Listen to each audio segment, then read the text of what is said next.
Here is Craig Murray. I'm going to jump around in this 15-minute video he put it up. He has been awesome. He's been awesome on Julian Assange and everything else. Always good to listen to what Craig Murray's saying. Here we are in Beirut, overlooking the construction of the new United States Embassy complex here in Beirut. What you're seeing there, that massive range of buildings, that's only a part of it. That's about a quarter of the new complex.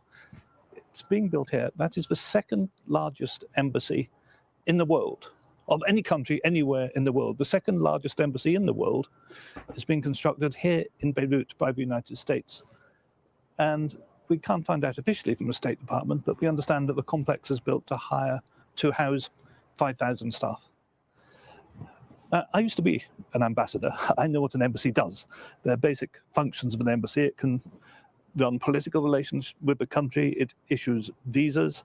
It can do press and public relations. It can administer aid. It can do defense cooperation. And most embassies have an intelligence section. But that is not an embassy. That is something 50 times the size of what an embassy would be in a country like this.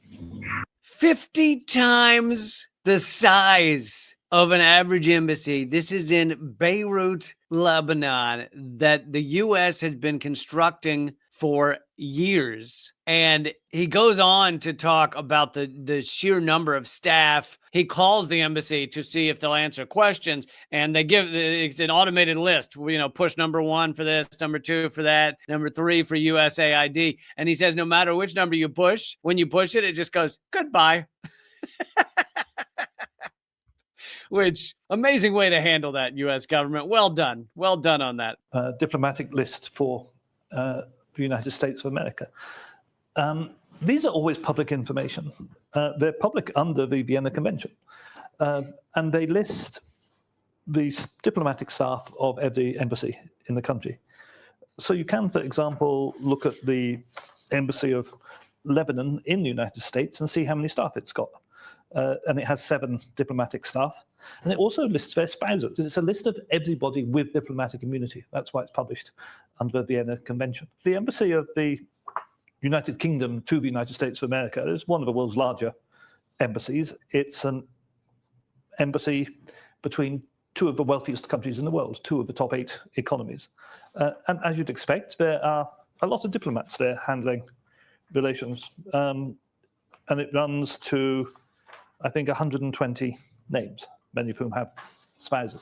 So he said 120 in that embassy. Earlier on the video, I don't know if you caught it, the U.S. has said how many staff are in the U.S. embassy in Beirut? 5,000. 5,000. He goes on to list the numbers in other embassies, and the max is like 200 people. And yet there's 5,000 in this massive complex in Beirut. And it raises the question, what in God's name is going on in Beirut? What is the U.S. planning? Let me come on to this question of the American embassy that's being built here, because we've been and looked at it as close as you're allowed to get to it.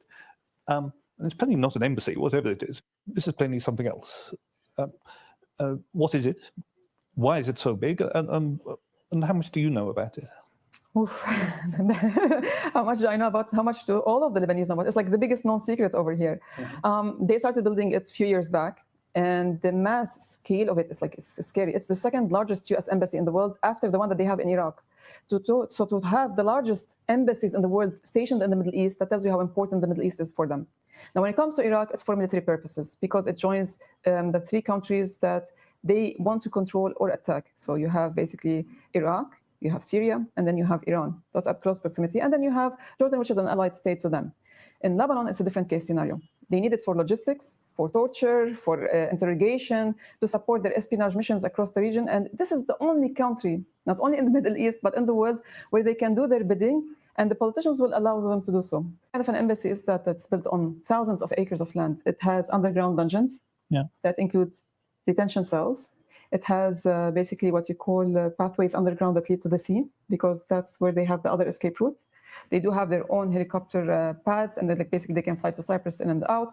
So it has dungeons, it has torture rooms, it has escape routes. because the U.S. has Israel as one battleship in the Middle East, and they're now building these massive entities that are basically, a form of U.S. ownership of these areas to allow the U.S., along with Israel, to steal various areas of the Middle East. You put in puppet governments, as it seems they have in Lebanon. Obviously, there's a difference between the Lebanese government and Hezbollah, but apparently the Lebanon's government, the officials are basically corrupt enough that they're fine with the U.S. doing this. It is incredibly secretive. As they mentioned, you don't know. The U.S. government has not talked about why this is so large, what's going on inside of it. Really what it is it's a combination of embassy, intelligence services, military services. It's basically everything the U.S. would need to run large-scale operations out of Beirut. It goes along with the 900 military bases that the U.S. has around the world.